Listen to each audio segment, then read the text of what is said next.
Panipat murder case, साहिल और Nancy की वो प्रेम कहानी जिसका हुआ खौफनाक अंत। जब नई नई मोहब्बत होती है तो हर आशिक अपनी प्रेमिका के लिए चांद तारे तोड़ लाने और 7 जन्मों तक साथ जीने मरने की कसमें खाते हैं। ऐसा ही कुछ साहिल भी करता है जब उसकी मुलाकात एक दोस्त की बर्थडे पार्टी में 16 साल की नैन्सी से होती है। यहाँ नैन्सी की भी आंखें साहिल से मिलती हैं और फिर दोनों एक दूसरे को दिल दे बैठते हैं। परिवार और समाज की सभी बंदिशों को तोड़ते हुए नैन्सी साहिल की हो जाती है, मगर एक दिन अचानक नैन्सी गायब हो जाती है। 15 दिनों तक नैन्सी का कोई अता पता नहीं चलता है, लेकिन एक दिन एक राज खुलता है। राज इतना भयानक कि सुनकर किसी का भी दिल दहल जाए। आखिर नैन्सी के साथ क्या हुआ था, साहिल का इसमें क्या रोल था, इस पूरे मामले की सच्चाई क्या थी और कैसे एक बड़ा राज खुला और वो राज क्या था, चलिए सुनते हैं सब कुछ इस वीडियो में आगे। लेकिन उससे पहले अगर आपने अब तक इस चैनल को सब्सक्राइब नहीं किया है तो जल्दी से चैनल को सब्सक्राइब कर लीजिए और लेटेस्ट वीडियो की जानकारी के लिए बेल आइकन दबा दीजिए। दोस्तों, इस केस में 2 किरदार बड़े अहम हैं जिनका जिक्र हमने अभी किया, साहिल और नैन्सी। नैन्सी का जन्म दिल्ली के जनकपुर में एक मिडिल क्लास फैमिली में हुआ था। इस परिवार में 3 बेटियां थीं, जिनमें सबसे बड़ी नैन्सी थी। हर जिम्मेदार पिता की तरह नैन्सी के पिता भी दिन रात मेहनत करके अपने बच्चों को एक अच्छी जिंदगी दे रहे थे। नैन्सी एक खुशमिजाज किस्म की लड़की थी जिसे अपने दोस्तों की बर्थडे पार्टी अटेंड करने में भी काफी मजा आता था। हमेशा की तरह 2017 में नैन्सी अपने एक क्लोज फ्रेंड की बर्थडे पार्टी में जाती है। यहाँ नैन्सी की मुलाकात साहिल नाम के लड़के से होती है। उस समय नैन्सी की उम्र लगभग 16 साल थी और साहिल की उम्र 18 साल। साहिल भी दिल्ली का ही रहने वाला था। इस समय साहिल पढ़ाई के साथ साथ अपने परिवार के बिजनेस में भी हाथ बटाया करता था। साहिल का मेन बिजनेस यूज्ड कार की परचेज एंड सेल्स का था। ऑडी तथा BMW जैसी कारों की डीलिंग साहिल किया करता था। साहिल के पास पैसों की कोई कमी नहीं थी। पहली ही मुलाकात में साहिल नैन्सी की खूबसूरती का दीवाना हो जाता है और वो नैन्सी से दोस्ती की पहल करता है। यही दोनों आपस में नंबर एक्सचेंज करते हैं। यहाँ थोड़ी बहुत बातें होने के बाद तो बर्थडे पार्टी तो खत्म हो जाती है, मगर यहाँ से एक नई प्रेम कहानी शुरू होती है, साहिल और नैन्सी की प्रेम कहानी। अब दोनों धीरे धीरे फोन पर बातें करने लगते हैं। रोज रोज की बातों से दोनों एक दूसरे से काफी खुलकर बातें करने लगते हैं और धीरे धीरे इन दोनों की दोस्ती प्यार में बदलने लगती है और दोनों कब एक दूसरे को प्यार करने लग जाते हैं पता भी नहीं चलता है। साहिल नैन्सी के लिए चांद तारे तोड़ लाने और 7 जन्म साथ निभाने जैसे वादे करने लगता है। जब नैन्सी को साहिल के प्यार पर भरोसा हो जाता है और नैन्सी साहिल के प्यार में पागल होने लगती है तो एक दिन साहिल कहता है कि तुम अपने मम्मी पापा से हमारे बारे में बात करो ताकि हम लोग शादी करके साथ रह सकें। इसी के साथ नैन्सी अपने घर पर साहिल के बारे में बताती है और शादी करने और साथ रहने के प्लान के बारे में भी बात करती है। लेकिन उस समय नैन्सी की उम्र लगभग 16 साल रहती है, इसलिए नैन्सी के माता पिता इस रिश्ते को सिरे से खारिज कर देते हैं और नैन्सी को पढ़ाई पर ध्यान लगाने की हिदायत देते हैं।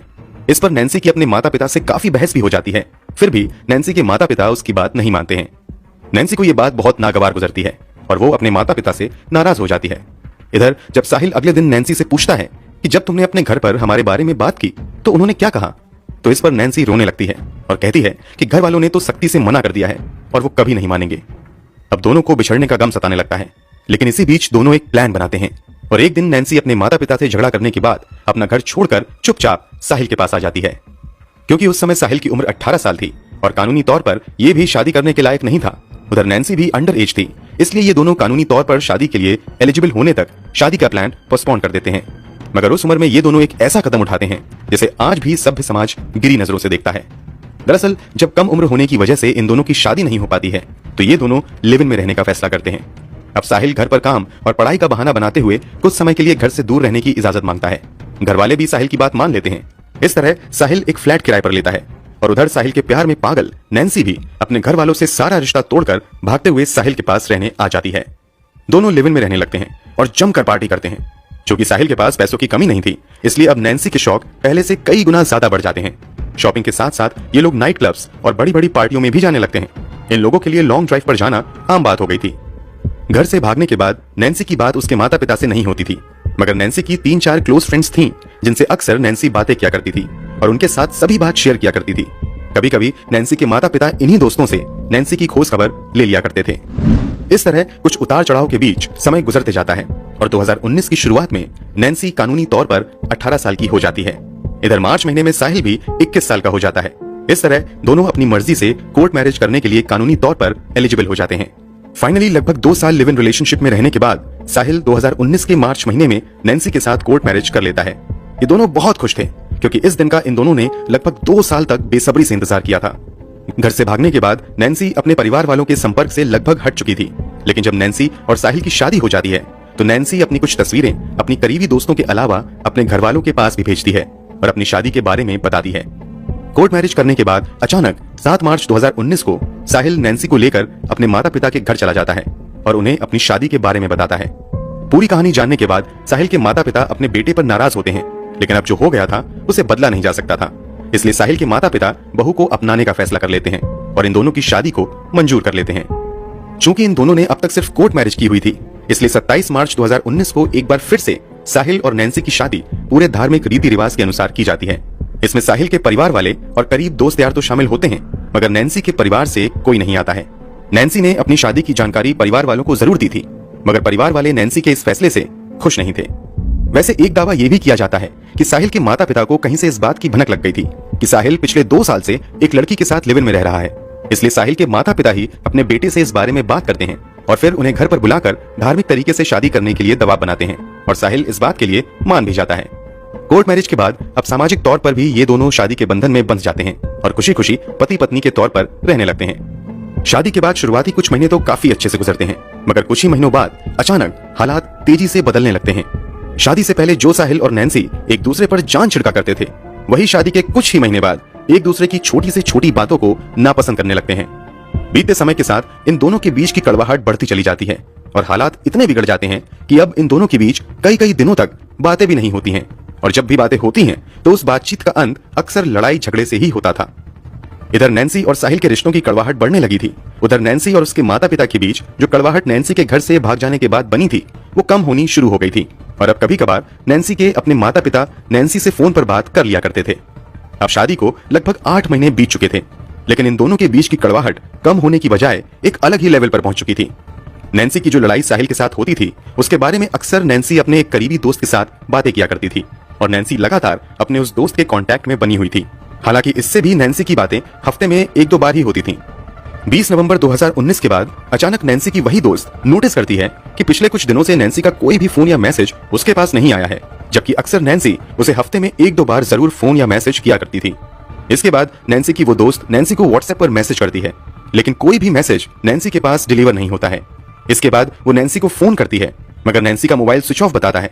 वो लड़की अगले 1-2 दिनों तक नैन्सी को फोन करती है, मगर मोबाइल लगातार स्विच ऑफ ही आता है। यहाँ नैन्सी की उस दोस्त को दाल में कुछ काला लगता है और वो इस बात की जानकारी नैन्सी के माता पिता को दे देती है कि पिछले कुछ दिनों से नैन्सी से कांटेक्ट नहीं हो पा रहा है। ये जानने के बाद नैन्सी के माता पिता भी उसके नंबर पर लगातार फोन करते हैं, मगर मोबाइल हमेशा स्विच ऑफ ही आता है। इसके बाद नैन्सी के माता पिता परेशान हो जाते हैं और नैन्सी के बारे में पता करने के लिए साहिल के घर चले जाते हैं। यहाँ नैन्सी के बारे में पूछने पर साहिल के माता पिता उन्हें बताते हैं कि नैन्सी और साहिल घर से काफी पैसा और कीमती जेवर चुराकर पिछले काफी दिनों से लापता हैं। उनका कोई अता पता नहीं है। इन दोनों में से कोई भी हमारे कांटेक्ट में नहीं है। साहिल के माता पिता का यह बयान नैन्सी के माता पिता के गले नहीं उतरता है और वो जोर देकर अपनी बेटी के बारे में पूछने लगते हैं।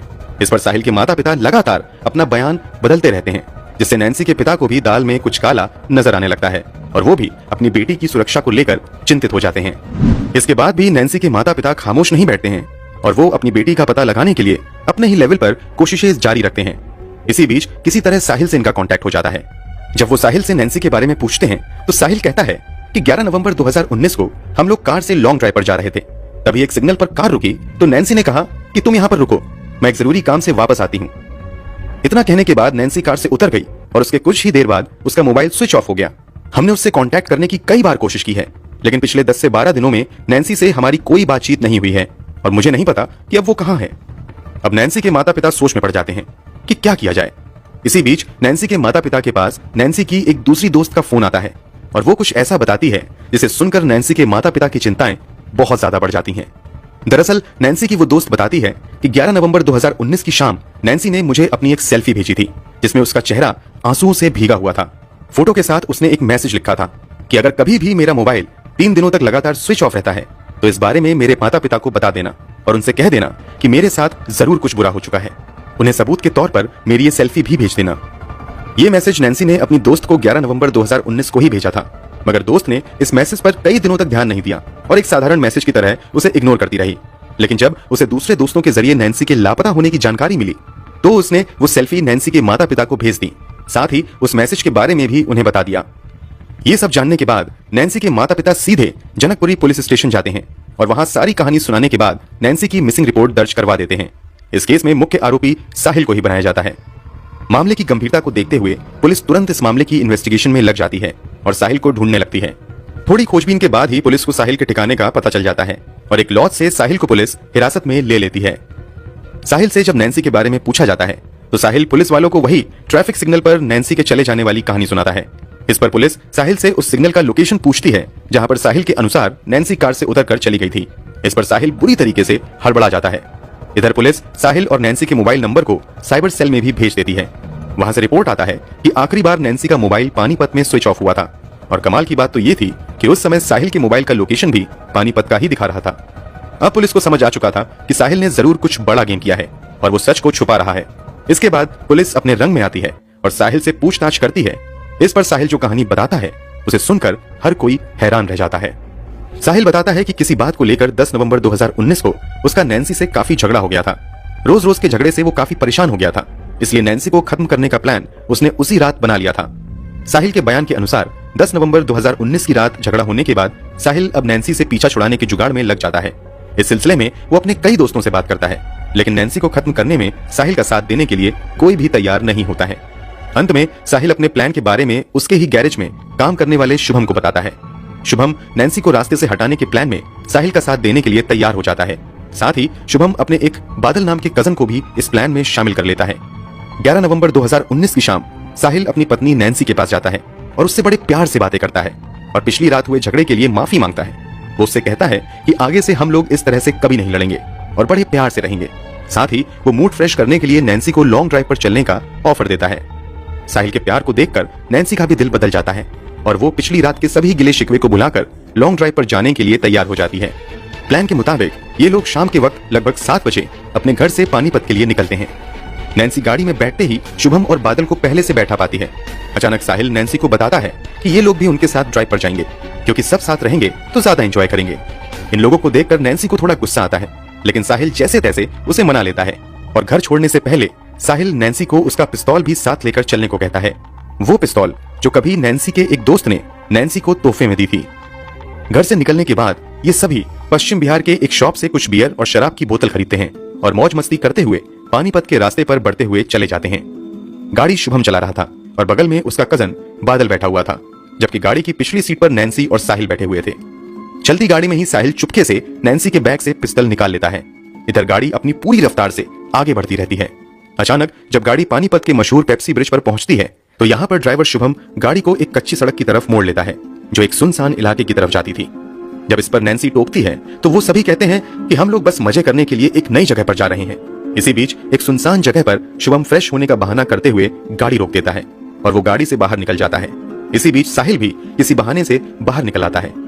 बातों ही बातों में वो नैन्सी को भी कार से बाहर बुलाता है और कुछ बातें करने लगता है। बातों ही बातों में साहिल नैन्सी के ठीक पीछे आ जाता है और अचानक से नैन्सी के बैग से चुराया हुआ पिस्तौल नैन्सी के सिर में सटाकर दनादन तो गोलियां दाग देता है।